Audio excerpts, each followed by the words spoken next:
নমস্কাৰ এই মুহূৰ্তৰ এক ডাঙৰ খবৰ অসমত বলবৎ কৰা হ'ব ইউসিসি আইন ইউসিসি মানে কি মুছলমান বিধায়কে নাজানে মুছলমানক বৃহৎভাৱে ক্ষতি কৰিব ইউসিসি মানে কি ইউসিসিৰ কথা কব দিলেও হয়তো কব নোৱাৰিব মুছলমানে ইউসিসিৰ বিৰুদ্ধে কবলৈ ইউসিসিৰ কথাই নাজানে মুছলমান বিধায়কে এই মন্তব্য কৰিছে অধিবক্তা হাফিজ ইলিয়াছ আনসাৰীয়ে এই মুহূৰ্তত জনাইছো এক ডাঙৰ খবৰ অসমত বলবৎ কৰা হ'ব ইউসিসি আইন ইউসিসি মানে কি মুছলমান বিধায়কে নাজানে মুছলমানক বৃহৎভাৱে ক্ষতি কৰিব ইউসিসি মানে কি বা ইউসিসিৰ কথা কব দিলেও হয়তো কব নোৱাৰিব মুছলমানে এই মন্তব্য কৰিছে অধিবক্তা হাফিজ ইলিয়াছ আনসাৰীয়ে ইউসিসিৰ বিৰুদ্ধে কবলৈ ইউসিসিৰ কথাই নাজানে মুছলমান বিধায়কে বিধানসভাত 5 মিনিট সময় ইউসিসিৰ ওপৰত কথা কব নোৱাৰিব সংখ্যালঘু অঞ্চলৰ বিধায়কে অসমৰ মুছলমানৰ ক্ষতি কৰিব ইউসিসি বিধায়কে অধিবক্তা হাফিজ ইলিয়াছ আনসাৰীৰ মন্তব্য নিৰ্বাচনৰ সময়ত ভোট কাক দিব লাগে সেয়া এবাৰো চিন্তা নকৰিলে আৰু এতিয়া তাৰ ফল ভুগিব লাগিব মুছলমানসকলে এতিয়া মুছলমানসকলৰ কি হ'ব ইউসিসি মানে কি বা ইউসিসিৰ কথা কব দিলেও হয়তো কব নোৱাৰিব মুছলমান লোকসকলে ইউসিসি আহিলে কি অসুবিধা সুবিধা হ'ব সেয়া নাজানে মুছলমান বিধায়কসকলে যেহেতু অহা 26 মেত সদনত উত্থাপন কৰা হ'ব ইউসিসি অসমৰ 40% মুছলমান লোকলৈ অনুৰোধ কৰি কয় যে আমি যে এমাহ আগতে ভোট দিলু ভোট দিয়াৰ পূৰ্বে আমি চিন্তা কৰিছিলো নে যে ইউসিসি মানে কি সেয়া জানে নে নাই মুছলমান লোকলৈ প্ৰশ্ন অধিবক্তা হাফিজ ইলিয়াছ আনসাৰীৰ হিন্দু বিবাহৰ ওপৰত জ্ঞান আছে নে নাই আৰ্টিকল 44 আৰ্টিকল 25 এইবোৰৰ ওপৰত জ্ঞান আছে নে নাই আমি সেয়া এবাৰো চিন্তা নকৰিলো বহু ঠাইৰ মুছলমানক অনুৰোধ কৰি কয় যে আমি লাখ লাখ ভোট দি জয় কৰাই দিলু কিন্তু মুছলমান বিধায়কে নাজানে ইউসিসি মানে কি এই আইনৰ দ্বাৰা বেছিকৈ ক্ষতি হ'ব মুছলমান লোকৰ এই মুহূৰ্তত অধিবক্তা হাফিজ ইলিয়াছ আনসাৰীৰ মন্তব্য আগবঢ়াইছো ইউনিফৰ্ম সিভিল কোড চিফ মিনিষ্টাৰে কৈ দিলে যে অহা 26 মেত অসম বিধানসভাত এই বিল উত্থাপন হ'ব এতিয়া মই অসমত বসবাস কৰা প্ৰায় নিয়াৰলি 40% মুছলিমক অনুৰোধ কৰিম আমি যে জাস্ট এক মাহ আগতে ভোট দিলু এই আঙ্গুলিৰ দ্বাৰা ভোট দেওয়াৰ আগতে এবাৰ চিন্তা কৰিছিলো নে যে এইজন ব্যক্তি ইউনিফৰ্ম সিভিল কোডৰ বিষয়ে জানে না নাই চিন্তা কৰিছিলো নে এইজন ব্যক্তিৰ ইলমুল মিৰাছৰ ওপৰত নলেজ আছে না নাই ইলমুল ফৰাইজৰ ওপৰত নলেজ আছে না নাই আনন মেৰিজ এক্টৰ ওপৰত নলেজ আছে না নাই হিন্দু মেৰিজ এক্টৰ ওপৰত নলেজ আছে না নাই আপোনাৰ আৰ্টিকল 44 আৰ্টিকল 25 যেটো freedom of religion article 21 right to life and liberty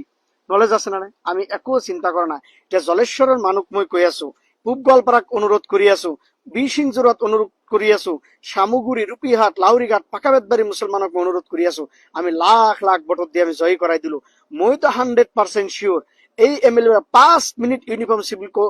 লৰ ওপৰত এটা কথা কব নোৱাৰে ইহঁতে নাজানে গোৱা ইউনিফৰ্ম সিভিল কোড নাজানে উত্তৰাখণ্ড ইউনিফৰ্ম সিভিল কোড আৰু এই আইনৰ দ্বাৰা সকলোতকৈ বেছি ক্ষতি হ'ব মুছলমানৰ এটা ডিবেটত পাৰ্টিসিপেট কৰিব নোৱাৰে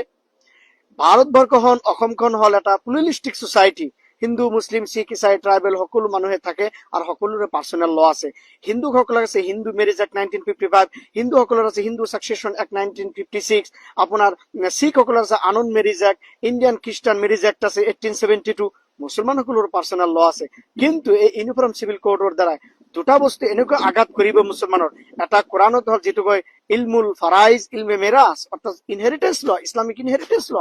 অর্থাৎ মেল আর ফিমেলে অর্থাৎ এনসেস্ট্রাল প্রপার্টি আপনার মেলে পাবো আপনার ডাবল ফিমেলত কই বাহ্যিক দৃষ্টিত দেখা যায় ইনইকুয়ালিটি কিন্তু ইসলামিক শরিয়ত এনেকুৱা এটা আইন বনাইছে ইকুয়ালিটি দিছে মেহেৰ কাক কোৱা হয় আমাৰ মুছলমানে আমাৰ নাজানে লিডাৰ বিলাকে এমএলএ বিলাকে এতিয়া কথাটো হল মুছলমানে ভোট দিবতে এবাৰ এটু দি ভোট দেওয়াৰ সময়তে চিন্তা কৰা দৰকাৰ কি কব ডিবেটত জম্মু কাশ্মীৰত হল সৰ্বপ্ৰথম অৰ্থাৎ লাৰ্জেস্ট মুসলিম পপুলেশন তাৰপৰ হল আসামত আহে এতিয়া অসমত এনেকুৱা অৱস্থা হৈছে এই বিষয়টো অসম বিধানসভা উত্থাপন কৰিব না লৰ নলেজ আছে সিভিল লৰ নলেজ আছে পাৰ্সোনাল লৰ নলেজ আছে না ধাৰ্মিক নলেজ আছে এতিয়া পলিগামি বেন কৰি আছে ঠিক আছে পলিএন্ডি কি বেন কৰিব নেকি পলিএন্ডি তো বেন কৰিব নোৱাৰে কাৰণ ট্ৰাইবেল সকলে বহুত আছে প্ৰেক্টিস কৰে এতিয়া কথাটো হল মুছলমান সকলে আমি বুজিব লাগিব ভোট দেওয়ার সময়ত 500 টাকা 1000 টাকা লৈ ভোট দিলে নহব এতিয়া তো প্রুফ হৈ যাব জলেশ্বৰৰ মানুহ বিশিং জোৰৰ মানুহ পূব গোৱালপাৰা মানুহ চিজন গ্ৰাম পাকাবেতবাৰী ৰূপীহাটৰ সামগ্ৰীত মুছলমান এতিয়াৰ সন্মুখতো জল পট প্ৰুফ হৈ যাব যে এছেম্বলিতে ইউনিফৰ্ম চিভিল কোডৰ ওপৰত সিহঁতে কি কয়। মইতো 100% 5 মিনিটত ক'ব নোৱাৰে, ডাটা ৰিপৰ্ট একো নাজানে,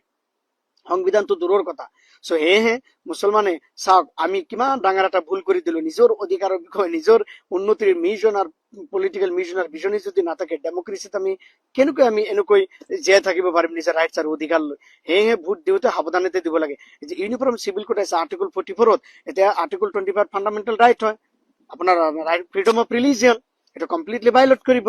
কিন্তু আমাৰ MLA খামোচ হৈ থাকিব, একোৱে নাজানে, বুজিয়ে নাপায়। চ' সেয়েহে দুনিয়াৰ মানুহক, ভাৰতবৰ্ষৰ মানুহক আমি কেনেকৈ বুজাম যে অসমত ইউনিফৰ্ম চিভিল কোড হৈ আছে, মুছলমানৰ যিটো কোৰাণৰ চোৰা নিচাত কৈ আছে ইলমুল। উত্তৰ পূবৰ আগশাৰী শিক্ষা প্ৰতিষ্ঠান প্ৰতীক্ষা গ্ৰুপ অফ ইনষ্টিটিউচনছ 2026 বৰ্ষৰ বাবে আৰম্ভ হ'ল নামভৰ্তি প্ৰক্ৰিয়া। B pharm, D pharm, BSc nursing, BMRIT, BMLT, GNM, BPT পাঠ্যক্ৰমৰ বাবে মুকলি নামভৰ্তি। 17 এপ্ৰিলৰ পৰা আৰম্ভ হৈছে বিনামূলীয়া CEE কোচিং। আজিয়ে যোগাযোগ কৰক এই নম্বৰত 9706321768, 9181022366 আৰু 9181022366।